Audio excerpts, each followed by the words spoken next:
In a quiet village surrounded by golden fields, there lived a young woman named Morgan. She was not wealthy, she was not powerful, but she carried something far greater: faith.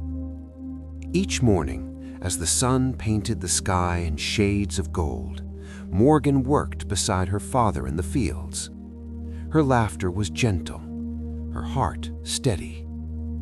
The village knew hardship before, but as long as the harvest came, there was hope. And Morgan believed God would always provide. Then, one afternoon, the wind changed. Dark clouds swallowed the sky. The wheat fields bent beneath violent gusts. Thunder cracked like the breaking of the earth itself. Rain fell, not in drops, but in sheets. Her father ran into the storm to save what he could. Morgan stood frozen, watching everything they had worked for disappear beneath rising waters. By morning, the fields were gone. Mud, silence, loss. The village wept. Inside their small home, Morgan's mother cried softly by candlelight. Neighbors whispered in fear. Some asked, "Where is your God now?" Morgan heard them, every word. And that night, under a sky heavy with doubt, she knelt alone. "Lord, I don't understand, but I still trust you." 10 days passed. Hunger crept into every home. Children cried through the night. And when a wealthy merchant arrived offering grain at a cruel price, the village listened.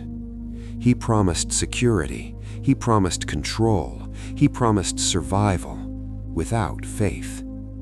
But Morgan stepped forward. Her voice trembled, yet her spirit did not. "We will not sell our faith," she said. The merchant laughed. The villagers argued. Some blamed her. But she did not move. Instead, she worked.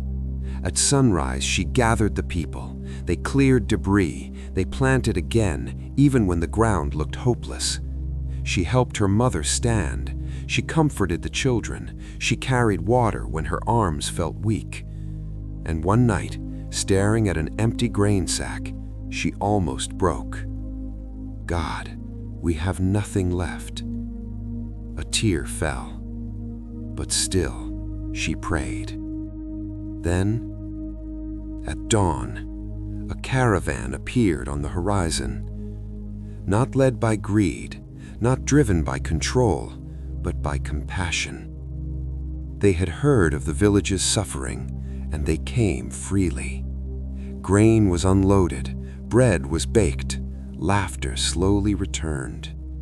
The same villagers who once doubted faith now wept with gratitude.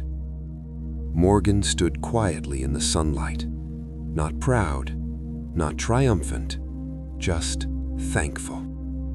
The fields grew again, stronger than before. Seasons passed. Children who once questioned faith now spoke of it boldly. And Morgan, with silver beginning to touch her braids, sat beneath an olive tree, teaching the next generation. Faith, she would say, is not believing when the harvest is full. Faith is believing when the field is empty. The storm had taken much, but it left behind something unshakable. A village rebuilt, a people restored, a legacy of courage, and a reminder that sometimes the greatest miracles are born in the darkest storms. Faith is never for sale. Fade to silence.